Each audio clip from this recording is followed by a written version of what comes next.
An icy wind was blowing violently, but we marched without faltering. The SS made us increase our pace.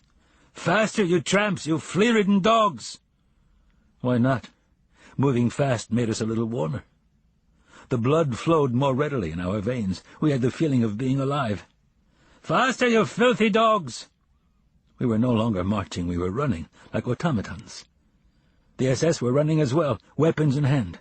We looked as though we were running from them. The night was pitch black. From time to time a shot exploded in the darkness. They had orders to shoot anyone who could not sustain the pace. Their fingers on the triggers, they did not deprive themselves of the pleasure. If one of us stopped for a second, a quick shot eliminated the filthy dog. I was putting one foot in front of the other like a machine.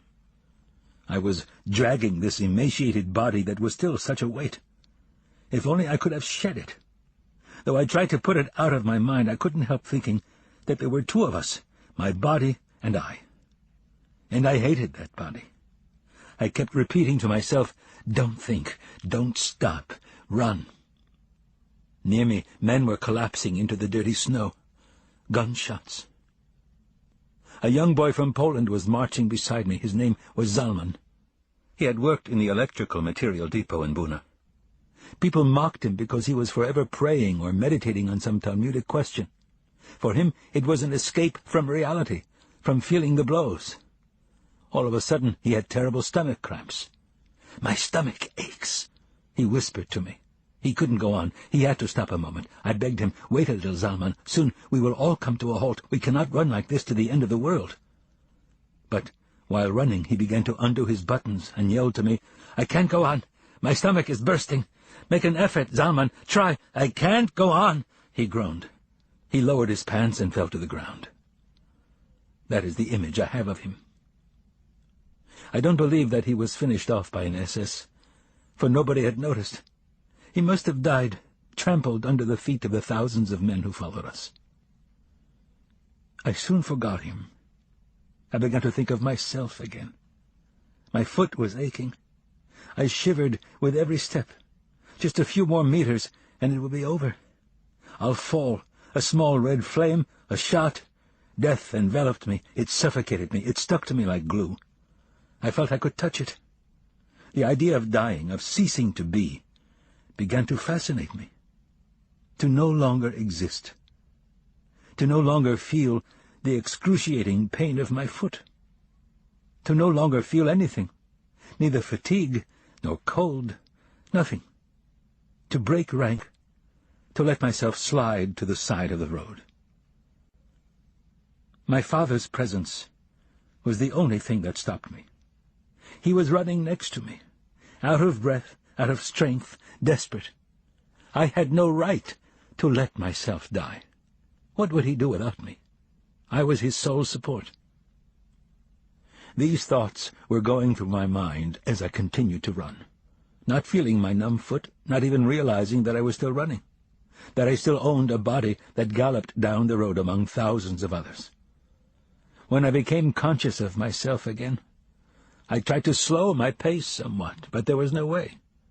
These human waves were rolling forward and would have crushed me like an ant. By now, I moved like a sleepwalker. I sometimes closed my eyes, and it was like running while asleep. Now and then, someone kicked me violently from behind, and I would wake up. The man in back of me was screaming, "Run faster! If you don't want to move, let us pass you!" But all I had to do was close my eyes to see a whole world pass before me, to dream of another life. The road was endless. To allow oneself to be carried by the mob, to be swept away by blind fate. When the SS were tired, they were replaced. But no one replaced us. Chilled to the bone, our throats parched, famished, out of breath, we pressed on. We were the masters of nature, the masters of the world. We had transcended everything, death, fatigue, our natural needs. We were stronger than cold and hunger, stronger than the guns and the desire to die, doomed and rootless, nothing but numbers. We were the only men on earth. At last, the morning star appeared in the gray sky. A hesitant light began to hover on the horizon. We were exhausted. We had lost all strength, all illusion. The commandant announced that we had already covered 20 kilometers since we left. Long since, we had exceeded the limits of fatigue. Our legs moved mechanically, in spite of us, without us. We came to an abandoned village. Not a living soul, not a single bark. Houses with gaping windows. A few people slipped out of the ranks, hoping to hide in some abandoned building. One more hour of marching, and, at last, the order to halt. As one man, we let ourselves sink into the snow. My father shook me. "Not here. Get up, a little farther down. There's a shed over there. Come." I had neither the desire nor the resolve to get up. Yet I obeyed. It was not really a shed, but a brick factory whose roof had fallen in. Its window panes were shattered, its walls covered in soot. It was not easy to get inside. Hundreds of prisoners jostled one another at the door. We finally succeeded in entering. Inside, too, the snow was thick. I let myself slide to the ground. Only now did I feel the full extent of my weakness. The snow seemed to me like a very soft, very warm carpet. I fell asleep. I don't know how long I slept, a few minutes or 1 hour. When I woke up, a frigid hand was tapping my cheeks. I tried to open my eyes. It was my father. How he had aged since last night. His body was completely twisted, shriveled up into himself. His eyes were glazed over, his lips parched, decayed. Everything about him expressed total exhaustion. His voice was damp from tears and snow. "Don't let yourself be overcome by sleep, Eliezer. It's dangerous to fall asleep in snow. One falls asleep forever. Come, my son, come. Get up." Get up? How could I? How was I to leave this warm blanket? I was hearing my father's words, but their meaning escaped me, as if he had asked me to carry the entire shed on my arms. "Come, my son, come." I got up, with clenched teeth. Holding on to me with one arm, he led me outside. It was not easy. It was as difficult to go out as to come in. Beneath our feet there lay men crushed, trampled underfoot, dying. Nobody paid attention to them. We were outside. The icy wind whipped my face. I was constantly biting my lips so that they wouldn't freeze. All around me, what appeared to be a dance of death. My head was reeling. I was walking through a cemetery. Among the stiffened corpses there were logs of wood. Not a sound of distress, not a plaintive cry, nothing but mass agony and silence. Nobody asked anyone for help. One died because one had to. No point in making trouble. I saw myself in every stiffened corpse. Soon I wouldn't even be seeing them anymore. I would be one of them. A matter of hours. "Come, Father, let's go back to the shed." He didn't answer. He was not even looking at the dead. "Come, Father, it's better there. You'll be able to lie down. We'll take turns. I'll watch over you, and you'll watch over me.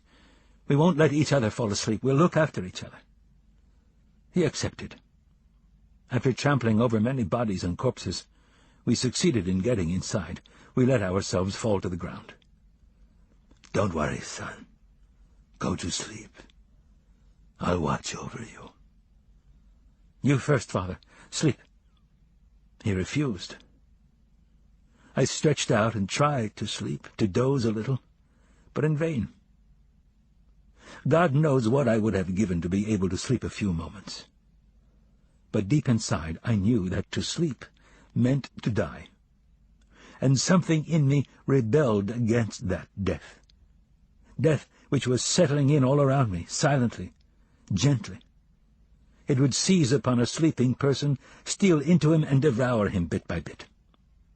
Next to me someone was trying to awaken his neighbor, his brother, perhaps, or his comrade. In vain. Defeated, he lay down, too, next to the corpse, and also fell asleep. Who would wake him up? Reaching out with my arm, I touched him. "Wake up! One mustn't fall asleep here." He half opened his eyes. "No advice," he said, his voice a whisper. "I'm exhausted. Mind your business. Leave me alone." My father, too, was gently dozing. I couldn't see his eyes. His cap was covering his face. "Wake up," I whispered in his ear. He awoke with a start.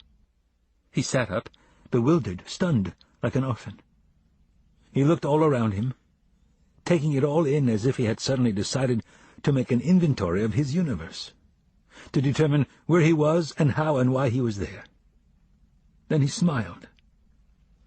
I shall always remember that smile. What world did it come from? Heavy snow continued to fall over the corpses. The door of the shed opened. An old man appeared. His mustache was covered with ice. His lips were blue. It was Rabbi Eliyahu, who had headed a small congregation in Poland. A very kind man, beloved by everyone in the camp, even by the kapos and the Blockälteste. Despite the ordeals and deprivations, his face continued to radiate his innocence. He was the only rabbi whom nobody ever failed to address as rabbi in Buna. He looked like one of those prophets of old, always in the midst of his people when they needed to be consoled. And strangely, his words never provoked anyone. They did bring peace. As he entered the shed, his eyes, brighter than ever, seemed to be searching for someone. "Perhaps someone here has seen my son." He had lost his son in the commotion. He had searched for him among the dying, to no avail. Then he had dug through the snow to find his body. In vain. For 3 years they had stayed close to one another. Side by side they had endured the suffering, the blows. They had waited for their ration of bread, and they had prayed. 3 years, from camp to camp, from selection to selection. And now, when the end seemed near, fate had separated them. When he came near me, Rabbi Eliyahu whispered, "It happened on the road. We lost sight of one another during the journey. I fell behind a little, at the rear of the column. I didn't have the strength to run any more. And my son didn't notice. That's all I know. Where has he disappeared? Where can I find him? Perhaps you've seen him somewhere." "No, Rabbi Eliyahu, I haven't seen him." And so he left, as he had come, a shadow swept away by the wind. He had already gone through the door when I remembered that I had noticed his son running beside me. I had forgotten, and so had not mentioned it to Rabbi Eliyahu. But then I remembered something else. His son had seen him losing ground, sliding back to the rear of the column. He had seen him. And he had continued to run in front, letting the distance between them become greater. A terrible thought crossed my mind. What if he had wanted to be rid of his father? He had felt his father growing weaker, and, believing that the end was near, had thought by this separation to free himself of a burden that could diminish his own chance for survival. It was good that I had forgotten all that. And I was glad that Rabbi Eliyahu continued to search for his beloved son. And in spite of myself, a prayer formed inside me, a prayer to this God in whom I no longer believed. O God, Master of the universe, give me the strength never to do what Rabbi Eliyahu's son has done. There was shouting outside in the courtyard. Night had fallen, and the SS were ordering us to form ranks. We started to march once more. The dead remained in the yard, under the snow, without even a marker, like fallen guards. No one recited Kaddish over them. Sons abandoned the remains of their fathers without a tear. On the road it snowed and snowed. It snowed endlessly. We were marching more slowly. Even the guards seemed tired. My wounded foot no longer hurt, probably frozen. I felt I had lost that foot. It had become detached from me like a wheel fallen off a car. Never mind. I had to accept the fact. I would have to live with only one leg. The important thing was not to dwell on it, especially now. Leave those thoughts for later. Our column had lost all appearance of discipline. Everyone walked as he wished, as he could. No more gunshots. Our guards surely were tired. But death hardly needed their help. The cold was conscientiously doing its work. At every step, somebody fell down and ceased to suffer. From time to time, SS officers on motorcycles drove the length of the column to shake off the growing apathy. "Hold on, we're almost there. Courage, just a few more hours. We're arriving in Gleiwitz." These words of encouragement, even coming as they did from the mouths of our assassins, were of great help. Nobody wanted to give up now, just before the end, so close to our destination. Our eyes searched the horizon for the barbed wire of Gleiwitz. Our only wish was to arrive there quickly. By now it was night. It had stopped snowing. We marched a few more hours before we arrived. We saw the camp only when we stood right in front of its gate. The capos quickly settled us into the barrack. There was shoving and jostling as if this were the ultimate haven, the gateway to life. People trod over numbed bodies, trampled wounded faces. There were no cries, only a few moans. My father and I were thrown to the ground by this rolling tide. From beneath me came a desperate cry. "You're crushing me! Have mercy!" The voice was familiar. "You're crushing me! Mercy! Have mercy!" The same faint voice, the same cry I had heard somewhere before. This voice had spoken to me one day. When? Years ago? No, it must have been in the camp. "Mercy!" Knowing that I was crushing him, preventing him from breathing, I wanted to get up and disengage myself to allow him to breathe, but I myself was crushed under the weight of other bodies. I had difficulty breathing. I dug my nails into unknown faces. I was biting my way through, searching for air. No one cried out. Suddenly I remembered Juliek, the boy from Warsaw who played the violin in the Buna orchestra. "Juliek, is that you?" "Eliezer, the 25 whiplashes, yes, I remember." He fell silent. A long moment went by. "Juliek, can you hear me, Juliek?" "Yes," he said feebly. "What do you want?" He was not dead. "Are you all right, Juliek?" I asked, less to know his answer than to hear him speak to know he was alive. "All right, Eliezer, all right. Not too much air. Tired, my feet are swollen. It's good to rest, but my violin—" I thought he'd lost his mind. His violin? Here? "What about your violin?" He was gasping. I'm afraid they'll break my violin. I brought it with me." I could not answer him. Someone had lain down on top of me, smothering me. I couldn't breathe through my mouth or my nose. Sweat was running down my forehead and my back. This was it, the end of the road, a silent death, suffocation. No way to scream, to call for help. I tried to rid myself of my invisible assassin. My whole desire to live became concentrated in my nails. I scratched. I fought for a breath of air. I tore at decaying flesh that did not respond. I couldn't free myself of that mass weighing down my chest. Who knows? Was I struggling with a dead man? I shall never know.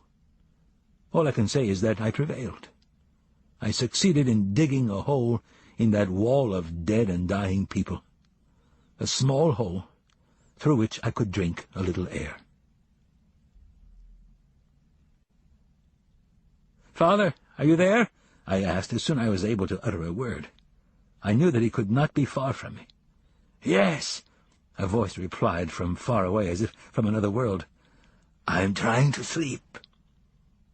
He was trying to sleep. Could one fall asleep here? Wasn't it dangerous to lower one's guard even for a moment when death could strike at any time? Those were my thoughts when I heard the sound of a violin in a dark barrack where the dead were piled on top of the living. Who was this madman who played the violin here at the edge of his own grave? Or was it a hallucination? It had to be Juliek. He was playing a fragment of a Beethoven concerto. Never before had I heard such a beautiful sound, in such silence. How had he succeeded in disengaging himself, to slip out from under my body without my feeling it? The darkness enveloped us. All I could hear was the violin, and it was as if Yuliak's soul had become his bow. He was playing his life. His whole being was gliding over the strings, his unfulfilled hopes, his charred past, his extinguished future. He played that which he would never play again. I shall never forget Yuliak. How could I forget this concert given before an audience of the dead and dying? Even today, when I hear that particular piece by Beethoven, my eyes close, and out of the darkness emerges the pale and melancholy face of my Polish comrade bidding farewell to an audience of dying men. I don't know how long he played. I was overcome by sleep. When I woke at daybreak, I saw Yuliak facing me, hunched over, dead. Next to him lay his violin, trampled, an eerily poignant little corpse.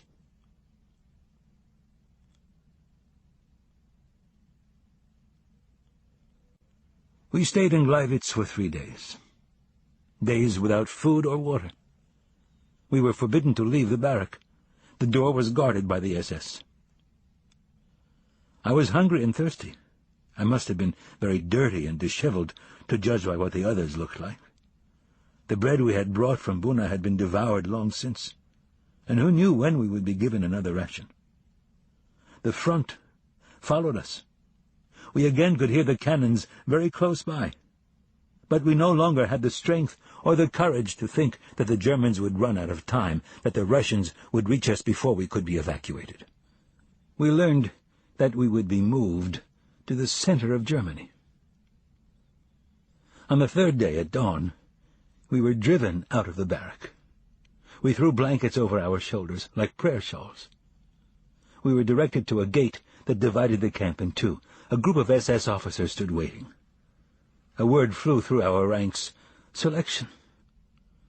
The SS officers were doing the selection, the weak to the left, those who walked well to the right. My father was sent to the left.